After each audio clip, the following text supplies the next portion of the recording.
Boa tarde a todos, sejam bem-vindos. Mais um mês espírita de Alvorada. Então, nesse mês de junho, temos várias programações. Sintam-se abraçados todos. Muita alegria por estarmos aqui. E nada melhor para começar do que essa atividade foi preparada por esse grupo de jovens que está aqui, não é? Deixa eu diminuir um pouco o som do meu telefone aqui, que está dando eco.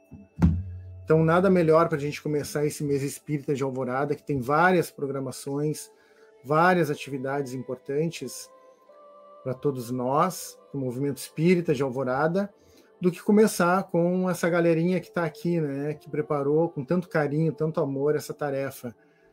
E o título da tarefa de hoje, o assunto de hoje, está aqui na tela, né, o eterno vir a ser, o espírito e a transitoriedade do mundo, né, que foi preparado então pelo Yuri e os seus convidados especiais.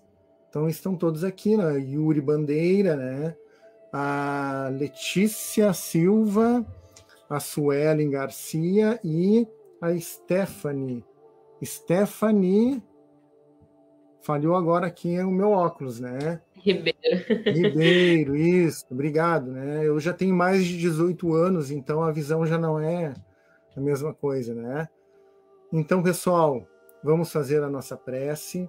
Lembrando antes que amanhã nós temos Vinícius Lousada, com o tema A Linguagem do Coração. Então a gente vai fazer a nossa prece agora, para nos mantermos conectados à espiritualidade maior em todas as atividades do movimento espírita. Nós usamos a prece, que é uma comunicação poderosa com o Criador, e vamos então à nossa prece. Senhor da vida, neste momento, elevamos o pensamento ao Criador, a Deus, nosso Pai, e ao nosso irmão maior, o Mestre Jesus, que cuida de todos nós deste planeta, deste belo planeta azul. E estamos aqui então, nessa tarefa, pedindo amparo, assistência, com a certeza que sim, estamos acompanhados pela espiritualidade maior, nesta tarefa de luz, de harmonia, em torno do Evangelho do Cristo, da doutrina espírita, seus aspectos filosóficos, que essa juventude está trazendo hoje para nós com tanto carinho e tanto amor. Muito obrigado, Senhor, que assim seja. Então, passo a palavra ao nosso irmão Yuri. Yuri, tenha bondade. Olá, amigos e amigas. Em primeiro lugar, gostaria de agradecer pela oportunidade nos dada pela UME. Gostaria de agradecer também as minhas amigas que estão aqui, a Letícia Silva, que é da cidade de Bagé, a Suelen, lá de Canoas, a Stephanie de Gravataí. É uma alegria e que bom que vocês aceitaram gentilmente participar da nossa atividade de hoje, da nossa conversa, do nosso diálogo. Bom, amigos, como nosso amigo Sandro já disse, o tema que nós vamos conversar é este que está aparecendo aqui embaixo, o eterno vir a ser, o espírito e a transitoriedade do mundo. Eu gosto muito de fazer uma coisa nas minhas exposições, tal como Kardec também fazia na Revista Espírita, os jornais de estudos psicológicos, onde ele dissertava sobre espiritismo, mas linkava com várias áreas do conhecimento, dentre elas a filosofia. Então eu sempre gosto muito de linkar aquilo que nós conversamos dentro da doutrina com pensamentos de teóricos, de filósofos, que muito contribuíram na história da humanidade. E hoje não vai ser diferente. E para nós começarmos a nossa reflexão, eu gostaria de lembrar de um filósofo lá da antiguidade, anterior até mesmo à vinda do Cristo, anterior a Sócrates e Platão, que são aqueles filósofos mais conhecidos que nós temos. E este filósofo, ele se chama Heráclito. Heráclito, ele nos deixou uma frase num dos seus poucos escritos que chegou até nós e que resume muito bem a nossa temática de hoje. O Heráclito, ele nos diz: o homem nunca entra duas vezes no mesmo rio. Porque quando ele vai entrar naquele que ele julga ser o mesmo rio, ele já não é mais o mesmo, e nem mesmo rio, porque aquelas águas que ele havia entrado já passaram. O que essa frase significa? Que o ser humano, ele não é capaz de entrar no rio duas vezes. Heráclito queria dizer que tudo no universo está em constante movimento, que tudo flui, que tudo é passageiro. E aí ele forma um conceito que se chama pantarrei, que do grego, para nós hoje, significa esse eterno devir, esse eterno vir a ser, que tudo que é material está fadado à mudança, está fadado à destruição. Se nós formos parar para pensar, e Allan Kardec fala muito sobre isso na obra Gênese, falando sobre o universo, sobre os planetas, que é uma parte que eu acho belíssima escrita na obra Gênese, nós vamos ver que tudo no universo material está fadado à transformação. Se nós olharmos para o nosso planeta, por exemplo, e os seres vivos que habitam nele, estes seres vivos, eles nascem, eles se desenvolvem e eles morrem.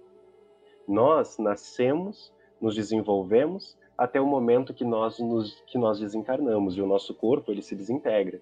Os elementos químicos que formavam ele passam a formar outros corpos. Se nós olharmos então para o nosso próprio planeta, nós vamos ver que ele teve um início. Julgam os cientistas que isso aconteceu por volta de 4,5 bilhões de anos. E assim como ele teve um início, um dia ele também terá um fim. Quando nós olhamos para o nosso sistema solar, para a nossa galáxia, nós vemos que um dia ela também chegará ao fim. Um dia ela surgiu, um dia ela nasceu, mas um dia ela também morrerá. E é interessante que os próprios espíritos confirmam essa ideia que a ciência nos traz. O espírito Emmanuel, no livro A Caminho da Luz, ele nos diz que o sistema solar, aonde Jesus evoluiu, já não existe mais. Olhem só que interessante. O planeta aonde Jesus teve as suas experiências durante as suas diversas reencarnações até chegar à perfeição, este planeta e o sistema solar no qual ele estava inserido não existem mais hoje. Isso já nos mostra que foi há muito tempo atrás. Portanto, tudo no universo ele é passageiro. Tudo está fadado à destruição, desde que seja algo material. Para fundamentar um pouquinho disso, eu trouxe uma mensagem dialogando com as leis morais que nós encontramos lá no Livro dos Espíritos, e uma delas é a lei de destruição, que tem muito a ver com o que nós estamos conversando aqui. Nós vamos ver, os seres vivos da Terra fazem uso da matéria uns dos outros, destruindo-se mutuamente, visando sua alimentação. Esta é a natureza que existirá no planeta até que o espírito se sobreponha à matéria. O progresso moral é sentido pela constatação do horror frente à destruição da vida. Vamos observar o impacto dessa frase. O progresso moral, ele se consolida em nós mediante o horror que a transitoriedade do mundo nos causa. Então, o ser humano, ao contemplar a destruição dos seres vivos, ao contemplar a morte, seja a sua morte ou a morte dos seus parentes, dos seus amigos, isso leva ele a refletir. Isso leva ele à introspecção. E a partir dessa reflexão que ele faz, ele passa a repensar a vida, ele passa a repensar as suas escolhas, a repensar o seu comportamento. O próprio Leon Denis, nosso grande filósofo do Espiritismo, no livro Depois da Morte, ele nos diz que uma das funções da morte é justamente fazer com que o espírito encarnado passe a repensar a sua vida, passe a dar importância para aquilo que merece de fato a sua atenção, e não com as coisas fúteis, com as coisas passageiras. Então é essa lei de destruição, é a transitoriedade do mundo que chama a atenção do espírito para as coisas que realmente importam. E aqui nós vamos ver. É necessário o fim para apreciar os resultados. Isso está lá no Livro dos Espíritos, na questão 737 do mesmo livro. Nós vamos ver que quando nós olhamos o universo com todo esse caos aparente, essas mortes, as destruições, tanto dos planetas quanto dos seres vivos, tudo isso pode nos parecer muito caótico na aparência. Mas quando nós observamos a finalidade de tudo isso, a renovação que existe depois dessa morte, as coisas ficam muito claras. O próprio Leon Denis ele fala que apesar dessa constante morte que existe no universo, dos corpos, dos seres vivos, dos universos, tudo isso dá lugar à vida. Um planeta que morre, ele dará lugar a um novo planeta. A matéria que o formará outro corpo celeste. E isso é muito interessante, dialogando com um astrônomo que eu gosto muito, que é o Carl Sagan. Ele lembra a gente que nós somos poeira das estrelas. O que isso significa? Todos os átomos que compõem o nosso corpo, os elementos químicos que estão no nosso corpo, eles foram formados no interior de uma estrela que já morreu há muito tempo. E hoje, aqueles átomos que estavam lá no passado, hoje formam o nosso corpo. Então, a morte de uma estrela possibilitou que nós estivéssemos aqui hoje tendo esse encontro, tendo esse diálogo. Então, da morte surge a vida. Eu acho isso extremamente poético, não sei vocês. Então, nós vamos ver que toda essa transitoriedade, todas essas coisas que são passageiras, elas têm uma finalidade. A finalidade de fazer com que a gente preste atenção naquilo que de fato importa, naquilo que merece a nossa atenção. Leon Denis, no livro Depois da Morte, até trouxe o livro aqui, que é um dos livros que, como eu já disse, não deixo de falar, é um livro que eu gosto muito, principalmente o autor. Ele nos fala aqui em uma passagem que a lei de destruição, ela se revela na Terra, por exemplo, nas civilizações do passado. Se nós olharmos para as civilizações da Antiguidade, o Antigo Egito, a Grécia Antiga, a Roma Antiga, todas aquelas civilizações, tal como eram na Antiguidade, já não existem mais. Aquelas pessoas, aqueles faraós, aquelas pessoas que tinham alto cargo político naquelas civilizações, nada daquilo sobrou. Nada daquilo perdurou, fora alguns resquícios arqueológicos. Os faraós que pediram para que aquelas, na verdade não pediram, mandaram que fossem construídas aquelas pirâmides para guardarem os seus corpos, porque de acordo com a crença deles, eles imaginavam que eles poderiam retornar aquele corpo se aquele corpo fosse bem preservado.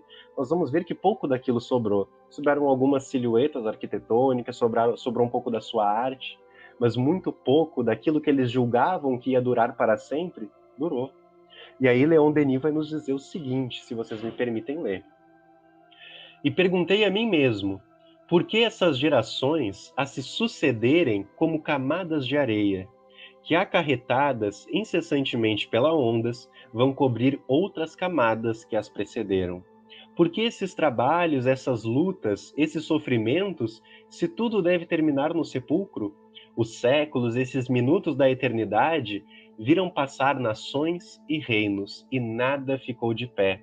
A esfinge tudo devorou. Então essas civilizações, com todas as suas pessoas, com todos os seus orgulhos, as suas vaidades, as suas ostentações, o tempo fez com que tudo isso fosse resumido a pó. Tal como pode acontecer que um dia aconteça com a nossa civilização também. É algo que a gente precisa pensar. Mas aí a gente pode se perguntar, em meio a toda essa transitoriedade, em todas essas coisas que um dia serão destruídas, como que nós vamos viver num universo assim? Como vamos viver a nossa vida em um mundo onde tudo está fadado à mudança, onde tudo é passageiro, onde um dia nós iremos desencarnar? Como viver neste mundo? E aí que entra um ponto importante. Apesar de no universo muitas coisas estarem fadadas à destruição, nem tudo está. E uma destas coisas somos nós, a nossa essência como espíritos imortais. Nós vemos lá no início do Livro dos Espíritos a distinção entre espírito e matéria. Nós somos espíritos. Portanto, nós não somos matéria e não somos suscetíveis das transformações que essa matéria passa. A matéria é destruída, mas o espírito não. Apesar de todos esses séculos transcorridos, os espíritos que habitaram o Antigo Egito, a Grécia Antiga, a Roma Antiga, a Mesopotâmia, eles continuam existindo. Eles ainda existem e ainda continuam evoluindo na sua trajetória evolutiva. Talvez muitos milhões de anos à frente da gente, mas continuam. Da mesma forma que, apesar de os planetas nascerem e morrerem, os universos nascerem e se extinguirem, os espíritos continuam vivos. E quem são os espíritos somos nós. Portanto, isso é uma coisa que nós devemos nos lembrar em relação ao mundo. Apesar de esse mundo ser passageiro, ser autodestrutivo, digamos assim, nós não somos. Nós permanecemos e nós permaneceremos. Kardec nos diz na obra Gênese, quando ele nos fala sobre a questão do tempo e do espaço, que se nós pensarmos em algum tempo futuro, por exemplo, daqui a bilhões e bilhões de anos, quando muito provavelmente o nosso planeta já nem existirá mais, nós continuaremos existindo. Isso é uma coisa que até choca a nossa percepção, porque nós, seres humanos encarnados, nós temos a nossa visão muito limitada. Nós vivemos muito pouco neste mundo material, portanto as nossas percepções elas são extremamente limitadas. Então quando a gente fala em bilhões e bilhões de anos no futuro, é algo que choca a nossa consciência. Mas de fato é o que acontece. Daqui a bilhões e bilhões de anos nós continuaremos existindo. Nós estaremos encarnados, talvez não na Terra, mas em outro ordem, continuando a nossa evolução rumo à perfeição. Então, apesar de vivermos em um mundo passageiro, nós somos imortais. A morte destrói o nosso corpo, mas não destrói a gente. E aí nós entramos num termo da filosofia que muito tem a ver com o espiritismo.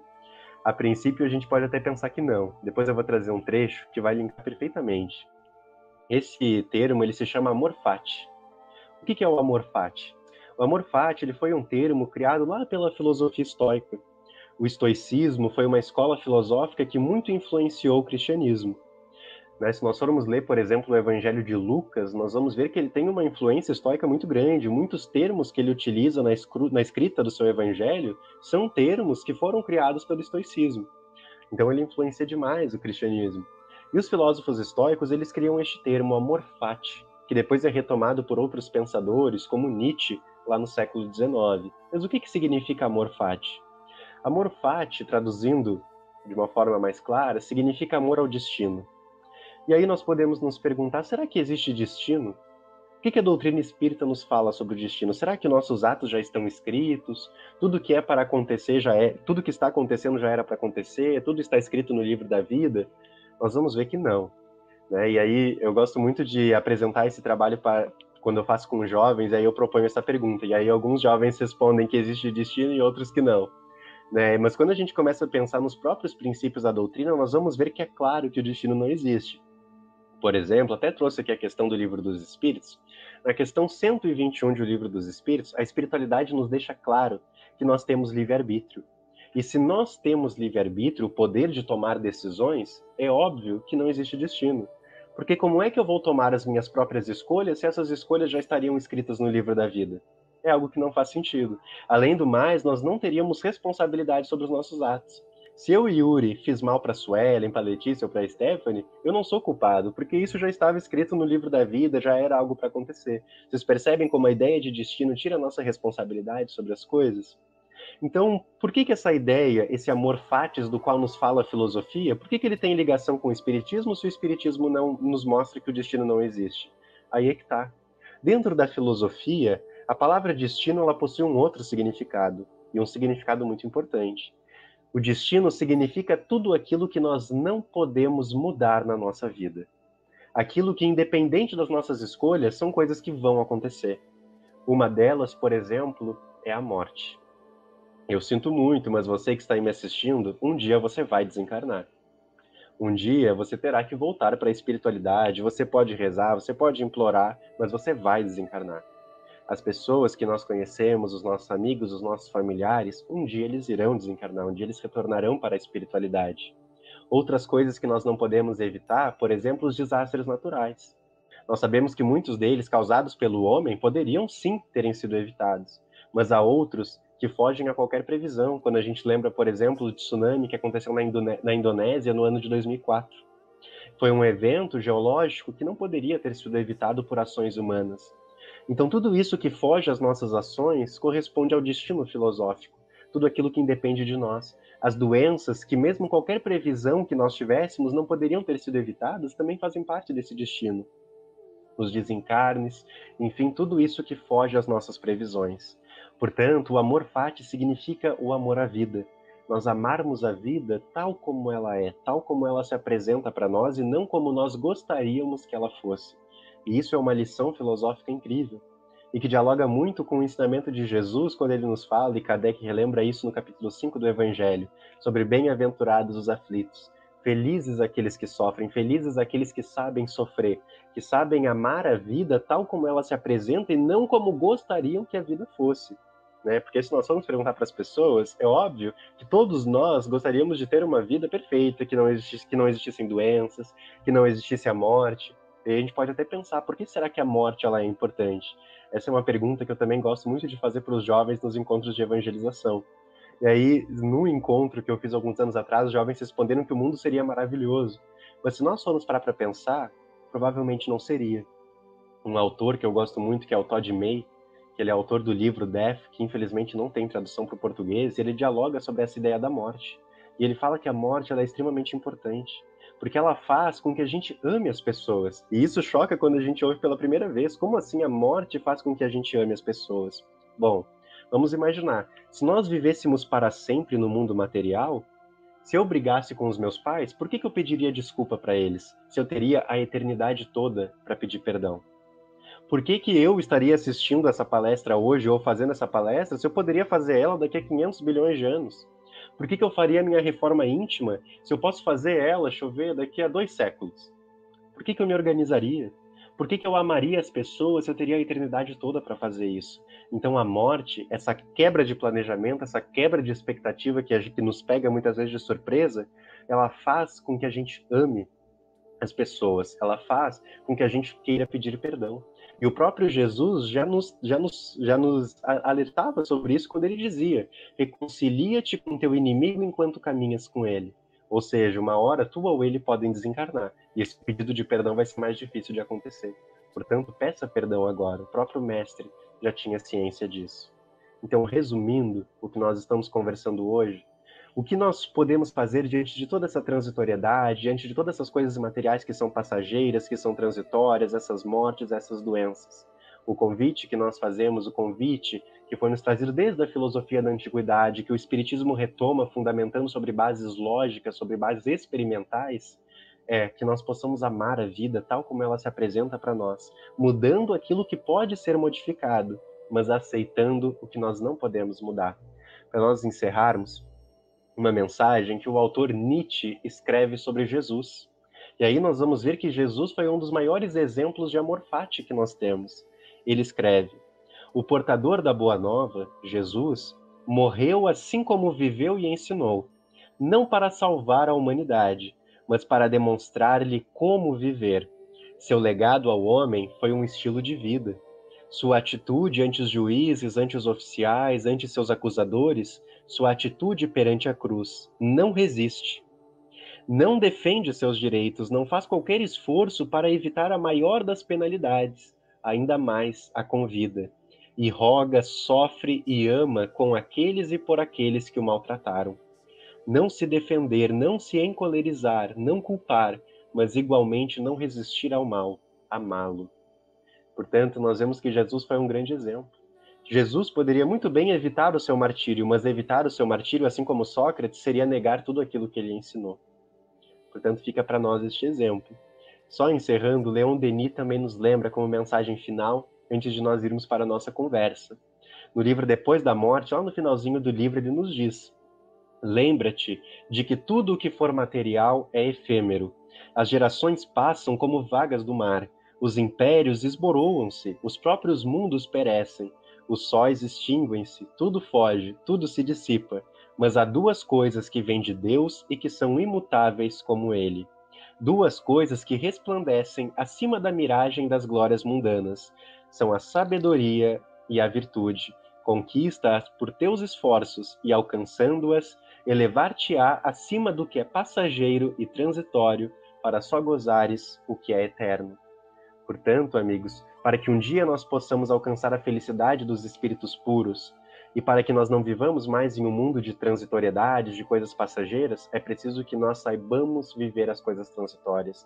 É preciso que nós saibamos aproveitar a vida em todas as suas transitoriedades. Aceitar a morte, porque apesar dela ser horrível, que bom que ela existe. Porque isso impulsiona a nossa evolução e nos impulsiona a amar aqueles que nos rodeiam. E agora, amigos, não encerrando ainda a nossa reflexão, nós vamos passar para o nosso diálogo com as nossas convidadas, onde nós vamos conversar um pouquinho, vamos trazer alguns comentários, algumas perguntas pertinentes também em relação ao tema. Então eu deixo com vocês agora, quem for fazer a primeira pergunta. Yuri, tudo bom? Boa noite, gente. Queria começar, né, assim, já te fazendo uma pergunta, mas trazendo, né, assim, para refletirmos aqui juntos sobre essa questão do nosso livre-arbítrio, né, e sobre a questão do destino que tu havia comentado. Nós, então, temos o nosso livre-arbítrio, mas também o nosso planejamento, né, nosso planejamento reencarnatório. E aí aqui a gente podia estar se perguntando, né, nossa, mas eu me planejei, então, para vir e passar por esse momento que a gente está passando, tanto no mundo, né, de provas e expiações, quanto esse momento ainda de pandemia que nós estamos. Então, eu aceitei tudo isso e eu estou aqui, né, com esse propósito, então. E aí são essas reflexões que a gente pode pensar e pode construir juntos. E aí outra, né, que a gente pode vir a pensar aqui é a questão, né, então, que está lá no Livro dos Espíritos, na questão 737, 738, que pergunta, né, com que fim fere Deus a humanidade por meio dos flagelos destruidores? Porque este momento que a gente está passando de pandemia, a gente também pode pensar e relacionar como ele sendo um flagelo, né?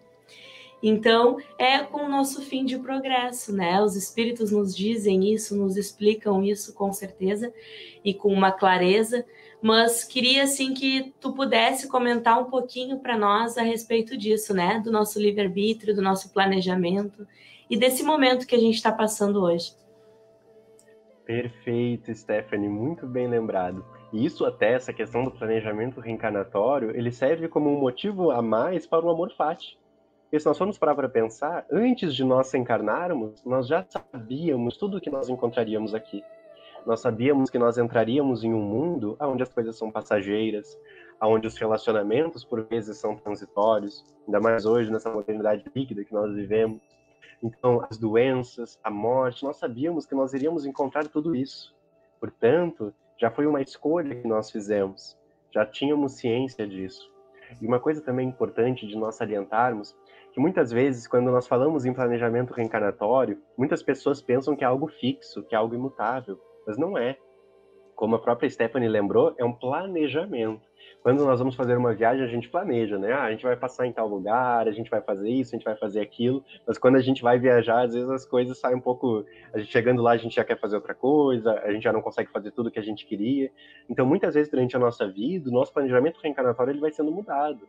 Conforme as escolhas que nós vamos fazendo, não é algo fixo, não é algo imutável, né?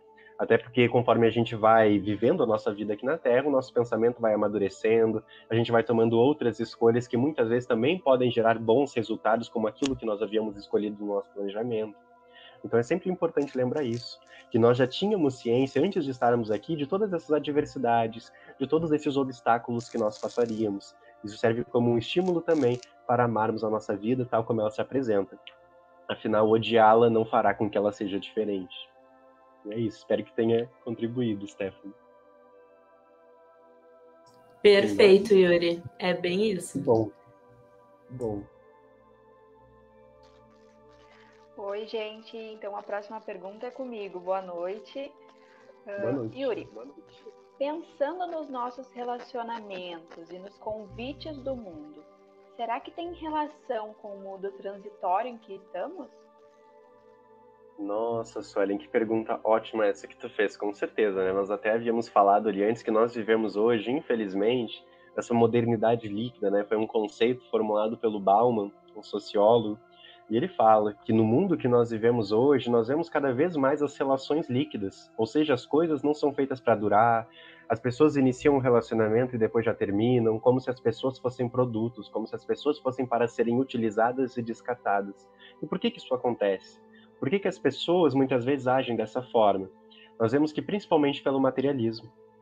Porque quando as pessoas constatam essa realidade do mundo, de que as coisas são passageiras, de que um dia nós iremos morrer, né, numa visão materialista, as pessoas acreditariam então que nós nos extinguiríamos com a morte, o que muitas pessoas pensam? Bom, então eu vou aproveitar, então eu vou suprir os prazeres que eu sinto, com uma visão materialista, com uma visão nihilista de mundo. E aí entra aquela outra corrente do pensamento que é o hedonismo, essa busca desenfreada pelo prazer, de fugir à dor, de fugir ao sofrimento.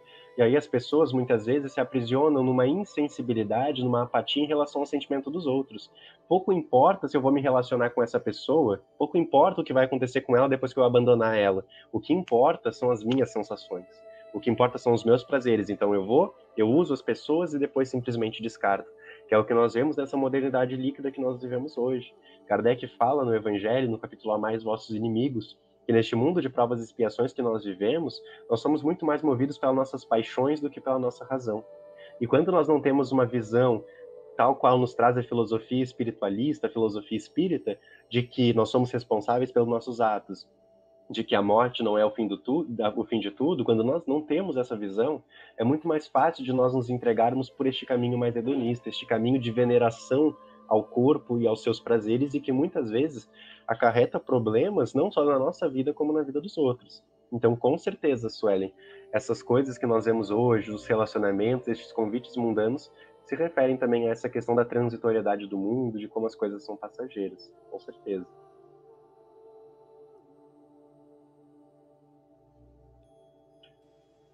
A próxima pergunta, boa noite, gente, primeiramente, boa noite a todos. Então, nessa questão da pandemia, em que a gente vê atualmente um imenso número de mortes todos os dias, como é que a gente pode utilizar o conhecimento da imortalidade do espírito para consolar os nossos familiares e conhecidos que passam pela perda de um ente querido? Nossa, muito importante, Letícia. Muito importante a gente conversar sobre essa temática da morte, principalmente nessa conjuntura que nós vivemos da pandemia. Nós temos observado, infelizmente, no movimento espírita, e aí falando, né, infelizmente sobre nós espíritas não somos perfeitos, óbvio, temos ainda as nossas dificuldades, e nós observamos uma certa apatia por parte de nós espíritas, às vezes, com o luto de outros companheiros nossos da seara espírita, onde nós vemos muito comumente pessoas que estão passando pela experiência de um desencarne na família, e a gente simplesmente diz: não, você não pode sofrer, você não pode ficar triste, porque você sabe que a vida continua. Não, lê esse capítulo aqui do Evangelho, que esse capítulo vai te lembrar que a vida continua. E aí a gente acaba sendo um pouco insensível, um pouco apáticos à dor do outro. É óbvio que nós, espíritas, quando alguém desencarna na nossa família, a gente sabe que a vida continua.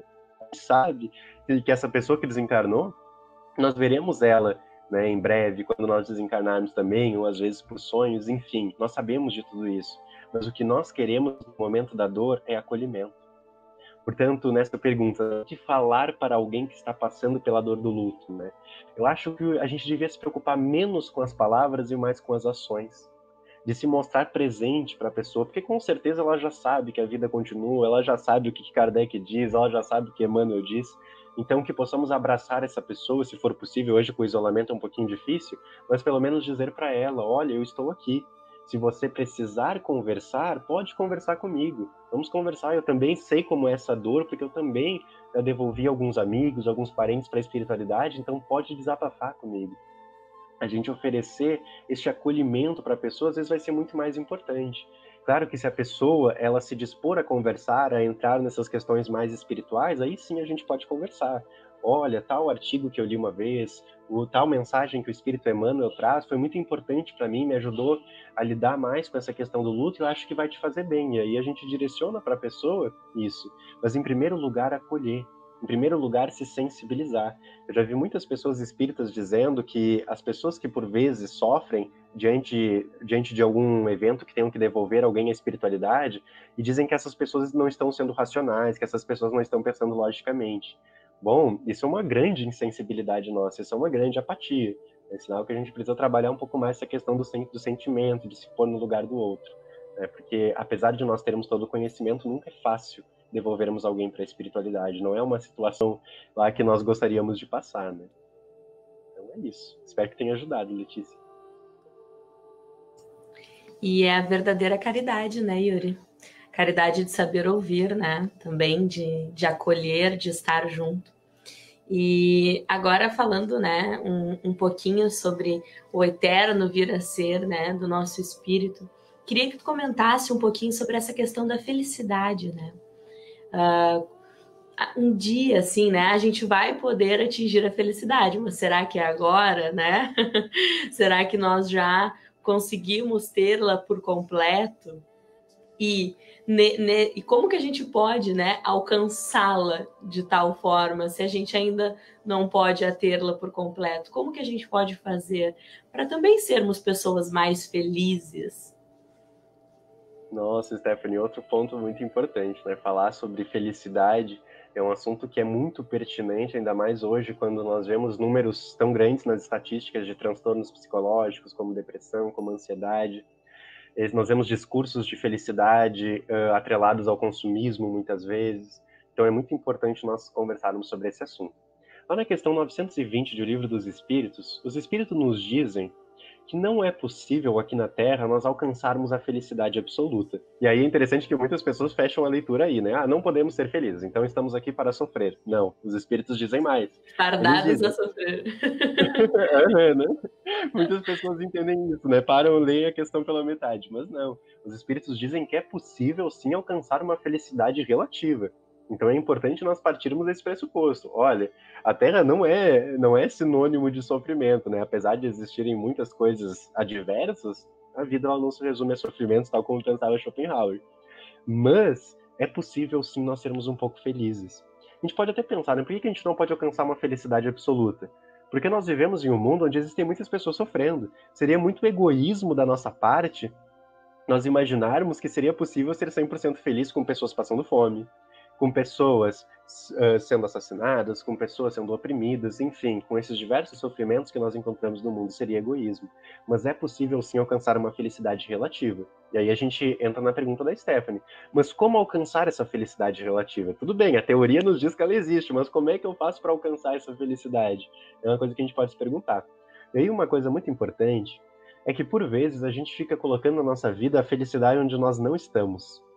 Eu gosto muito de uma mensagem, de um filme que foi lançado há pouco tempo, que é um filme infantil, mas esses filmes infantis trazem sempre mensagens filosóficas incríveis. Esse filme é o Soul, que foi lançado pela Disney. Né? O filme, ele traz, né, muita gente acha que o filme ele teria alguma ligação espiritual, assim, mas quando a gente analisa filosoficamente o filme, a gente vê que a proposta não é essa. A gente vê que, na verdade, o filme ele traz até uma visão bem nihilista, né? Mas usa como pano de fundo a questão espiritual.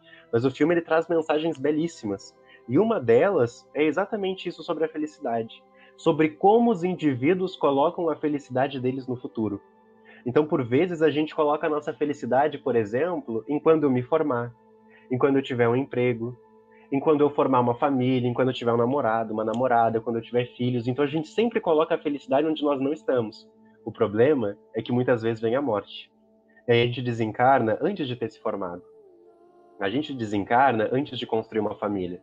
A gente pode desencarnar antes de se casar, antes de ter filhos. E aí a gente passou longos anos encarnado sem ter experimentado a felicidade. Então, uma das mensagens que esse filme traz, dialogando com os ensinamentos espirituais sobre essa felicidade relativa, é de que a felicidade, ela não está no futuro. A felicidade, ela está no agora.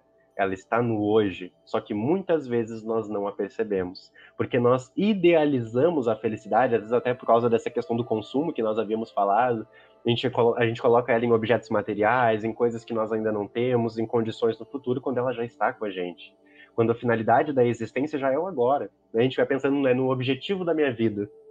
Tudo bem, a gente pode ter objetivos, a gente pode ter planejamentos, né? Quero ter uma família, quero me casar, quero ter filhos, mas entender que a felicidade não é uma consequência disso. Que a felicidade ela já tem que ser uma construção anterior. Quantas pessoas que falam assim, né? Ah, eu vou namorar com tal pessoa para fazer ela feliz ou para que essa pessoa me faça feliz. Não. Nós devemos nos construir psicologicamente a tal ponto de que o relacionamento ele não seja determinante da nossa felicidade.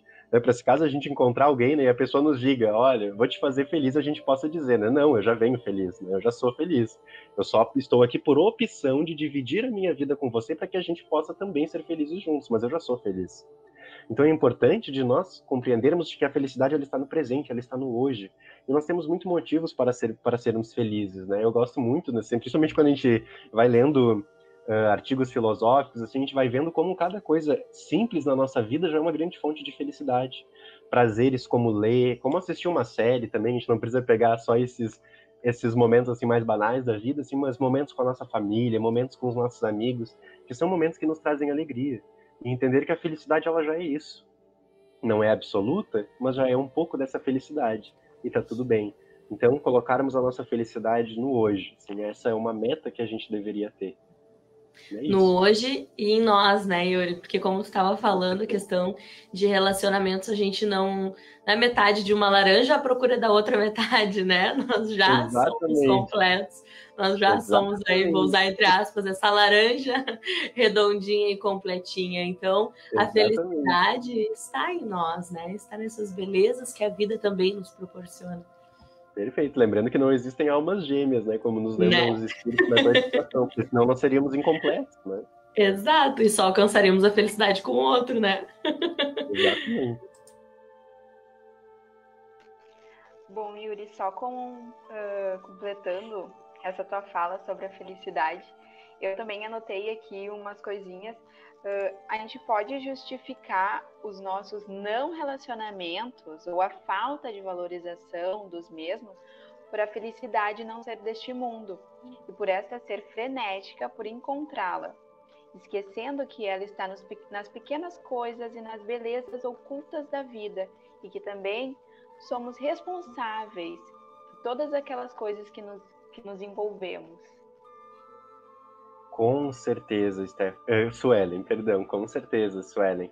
Exatamente. Sobre essa questão até dos relacionamentos, aí a gente pode até refletir um pouquinho, né? Porque às vezes a gente pensa, e muito erroneamente, que nós estamos aqui na Terra para nós amarmos incondicionalmente as pessoas e para as pessoas nos amarem incondicionalmente. E quando a gente percebe que isso não acontece na prática, muitas vezes a gente se isola, né? Muitas vezes a gente evita novos relacionamentos, né? E aqui eu não falo só de relacionamentos amorosos, mas até de amizades, né? Porque a gente quer que o outro nos ame incondicionalmente e muitas vezes o outro espera isso da gente. E aí eu vou dizer uma coisa agora, que quando a gente ouve assim, sem pensar um pouquinho, parece meio absurda. Mas nós não estamos na Terra para amarmos alguém incondicionalmente. E aí a gente pode pensar, mas como assim, Yuri? Não, Jesus é o nosso modelo e guia da humanidade, a gente tem que amar incondicionalmente. Sim, isso é verdade, ao longo de muitas e muitas encarnações. Não vai ser na Terra que isso vai acontecer. Não vai ser nessa encarnação, que vai durar 50, 60, 80 anos, às vezes bem menos, que isso vai acontecer.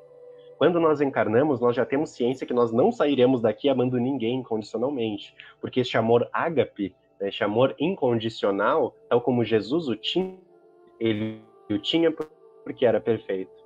Nós estamos construindo este amor.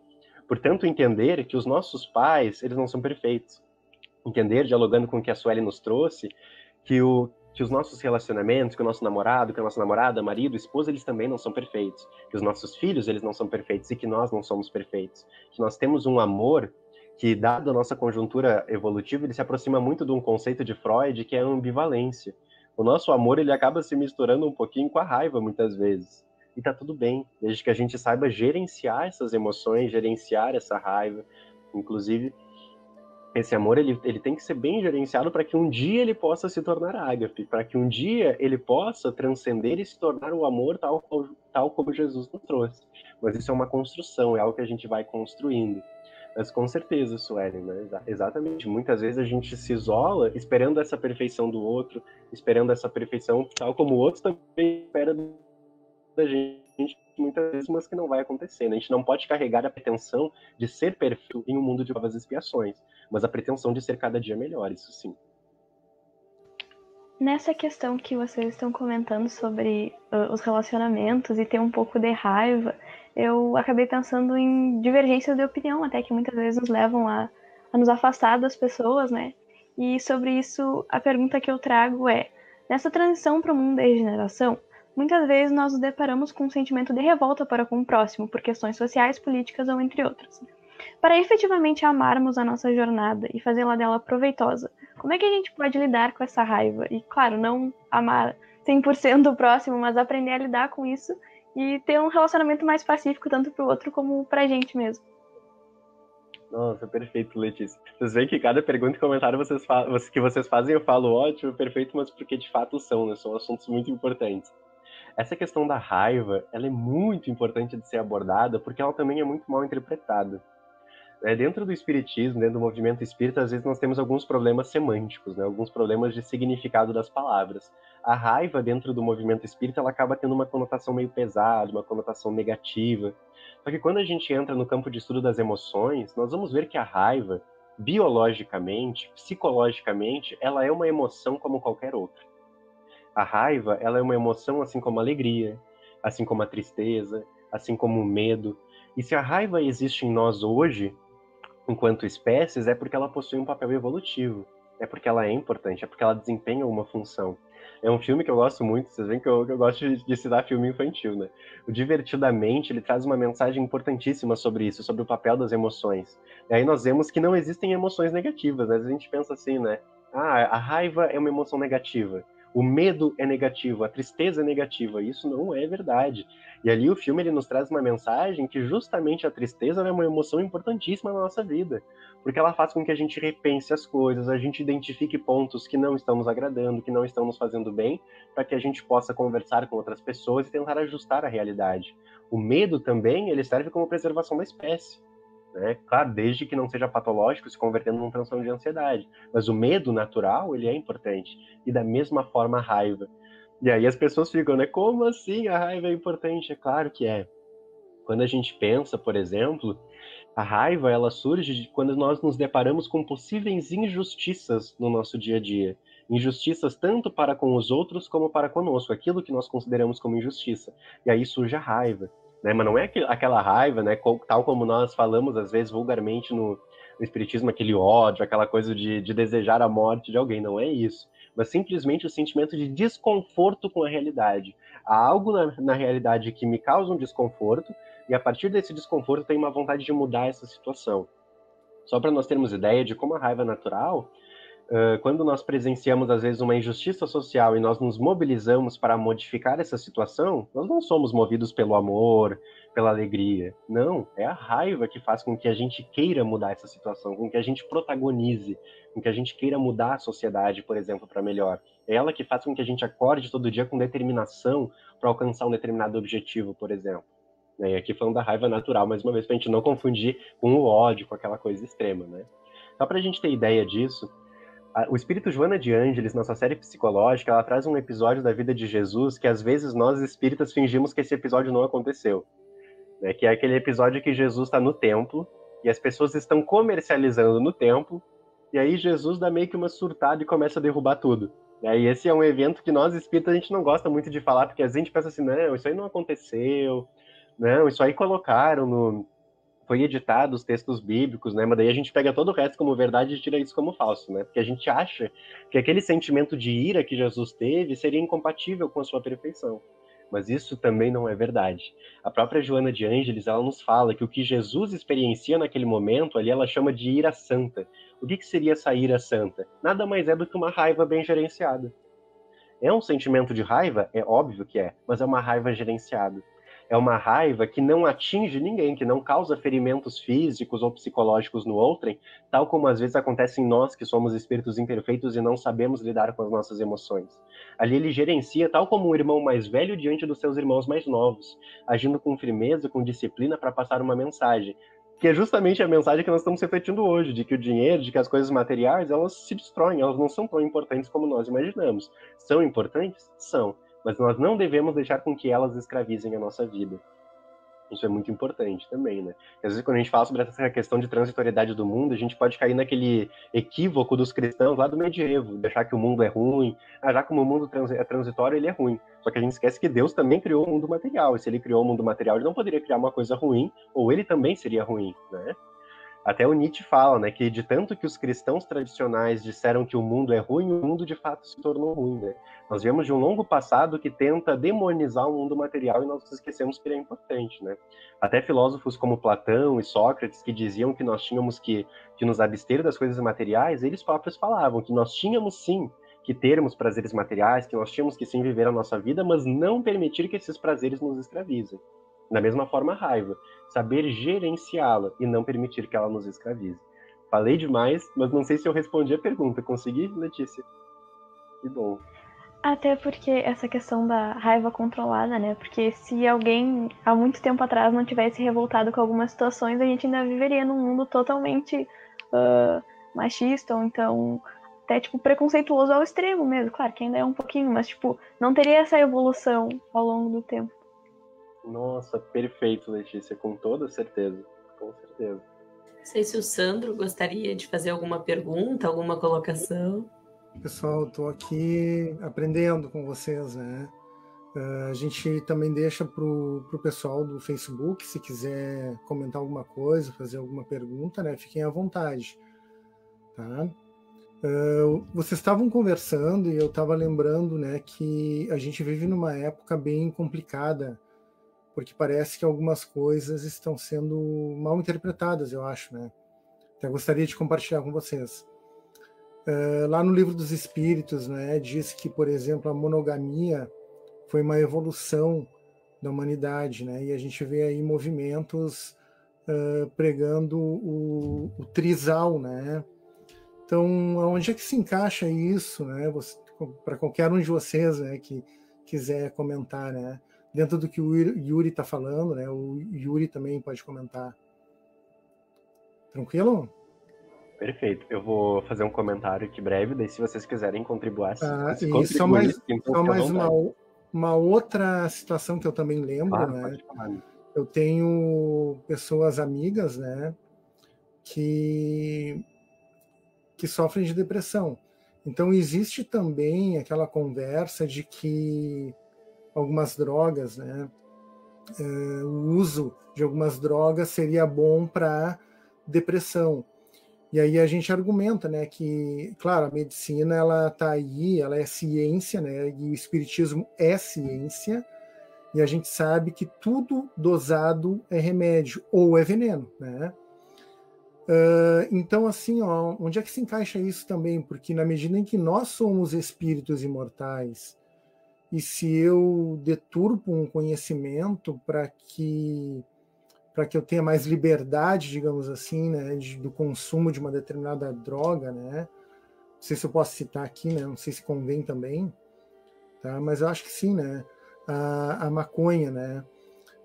A maconha ela é usada como remédio, ok, né? E a gente sabe que a medicina está aí, a medicina tem autoridade, mas daí a eu, por conta, usar esse argumento para tratar alguns males é meio complicado, não é? Não sei o que vocês acham disso. Perfeito, sendo umas perguntas bem picantes aqui para a gente conversar um pouquinho.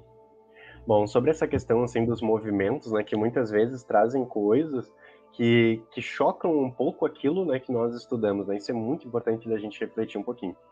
Kardec, na Revista Espírita, ele fala, e aí Leon Denis também traz esse mesmo pensamento, né, que nós saímos de uma época da humanidade que era movida pelo excesso de religiosidade em relação ao cristianismo tradicional, movido pela fé cega, movido pelos dogmas, movidos pela hierarquização, né, que nós encontramos nas igrejas, né, no clero antigo, né, para nós entrarmos numa outra fase após o iluminismo, que seria uma época de maior razão, onde as pessoas começam a pensar mais, então as pessoas começam a mudar um pouco do seu pensamento, e aí saem de um excesso de religiosidade para caírem num ceticismo exagerado, que é o que nós vemos hoje.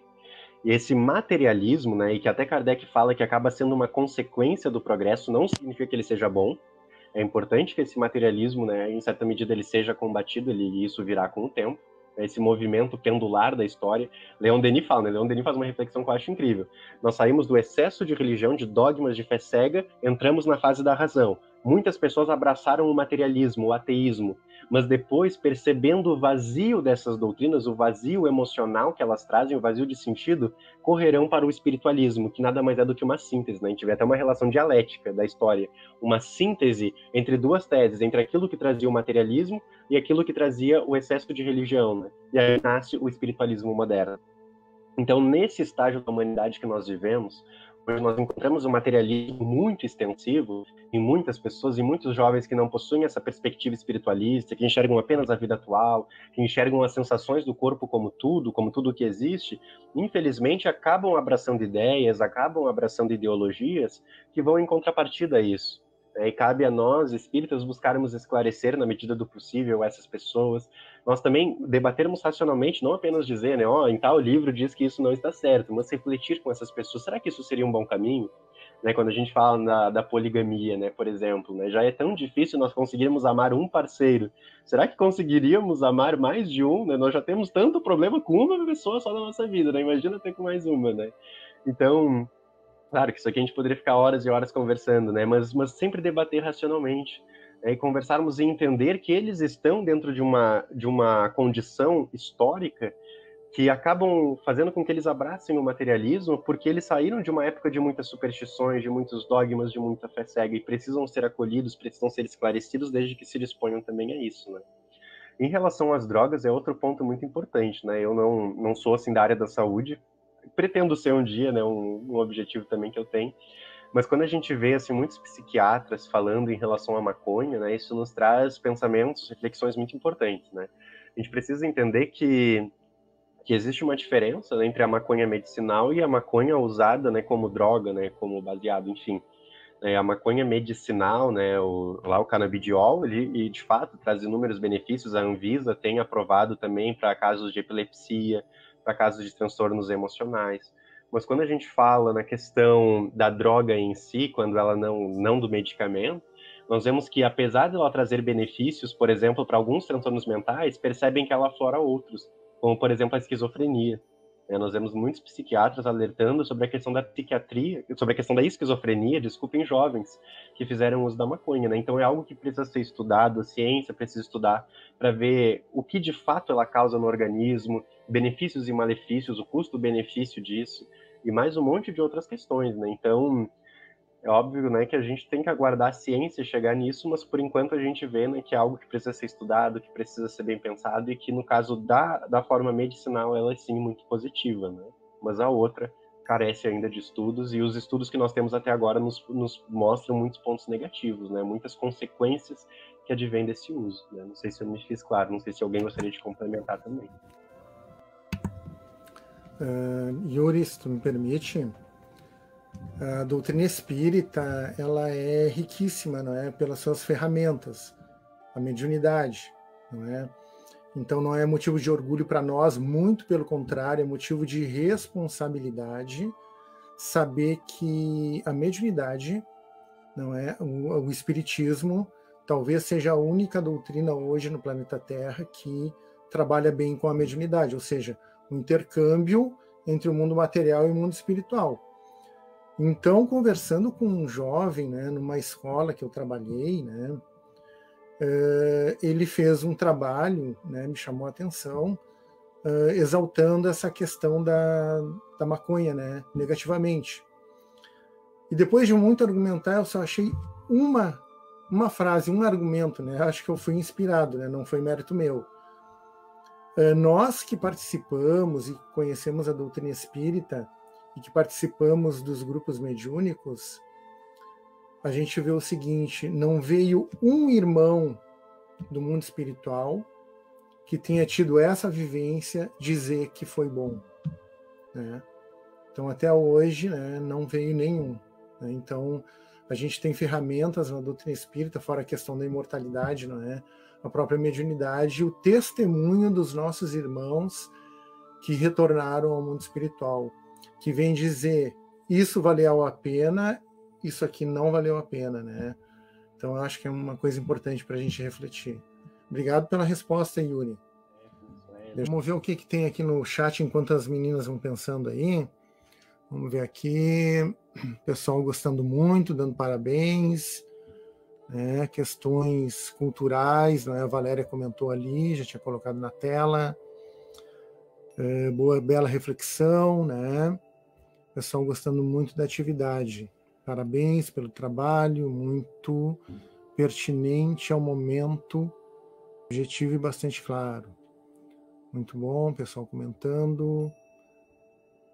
Mais acima, aqui o Pedro, né, comentando como equalizar essas questões no momento atual, né? Entendeste a pergunta, Yuri e meninas? Como chamar os jovens a envolver-se nesses debates? Duas perguntas importantes aqui, ó, do Ivo, Pedro Ivo, não é? Então vamos pela primeira aqui, ó. Como equalizar essas questões no momento atual? Tá, é a primeira pergunta, e a da Fabiana também, eu acho que vai na mesma linha. Só quero ver se eu entendi este equalizar. Este equalizar seria no sentido de prática ou de trazer para o momento atual? Boa, Pedro. Detalhe aí para nós aí. Enquanto isso, a gente vai respondendo a da Fabiana, então. Isso. Como chamar os jovens a envolver-se nesses debates? Posso iniciar, Yuri, e depois tu complementa. Então, Fabiana, né? Assim, eu acho que a gente começa bem do início, assim, né? Lá na nossa evangelização, no nosso centro espírita, fomentando e incentivando com que o jovem ele comece produzindo um encontro com o auxílio do seu evangelizador, que o evangelizador ajude a procurar nas obras básicas, né? Por exemplo, aqui o Yuri. Antes de nós virmos para cá, o Yuri fez, né, um encontro com este mesmo tema na nossa evangelização. Na nossa evangelização, né, com o apoio dos nossos evangelizadores, o Yuri construiu esse encontro, nós conversamos sobre esse assunto, debatemos, e depois, então, surgiu a oportunidade de nós estarmos aqui hoje conversando e respondendo essas perguntas acerca deste tema. Então, o primeiro passo é incentivar o jovem dentro da nossa casa espírita, dentro da nossa evangelização. Proporcionar com que o jovem também participe das palestras dentro da nossa casa. Incentivar o jovem, dar aquele apoio, aquele empurrãozinho, mas do lado, né? Sempre estando do lado. Porque assim o jovem vai se sentindo mais confiante de conversar em público, de falar, de responder questões que talvez não estivesse aqui, né, no nosso roteiro, no nosso script, mas que ele vai poder procurar, né, no acervo que ele já leu, que ele já fez. Então é isso, eu acho que o primeiro passo é incentivo dentro do teu centro espírita. Para que ele possa exercer, né, esse protagonismo, né, Yuri? Perfeito, eu ia até dizer, né, que depois dessa fala da Stephanie, acho que dispensa qualquer comentário da minha parte, porque fechou tudo, né?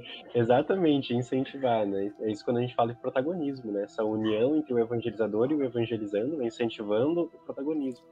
Né? Aqui o Pedro colocou, então, que seria o equalizar, trazer para o momento atual, né? E só para eu fechar, antes da gente passar para do Pedro, porque às vezes a gente ainda tem essa ideia, né? Essa ideia um pouco errônea, de que o jovem ele só pode contribuir para os seus eventos espíritas. Não, gente, o jovem ele pode contribuir aonde ele quiser na área, né? Aonde ele tiver interesse em contribuir, onde ele tiver interesse em buscar, né? Onde ele tiver interesse em estudar para se aperfeiçoar. Então, seja na área do marketing, seja fazendo palestra, seja contribuindo com o atendimento fraterno, né? Seja como evangelizador, evangelizadora. Então é isso, né? O jovem, ele também é um trabalhador espírita.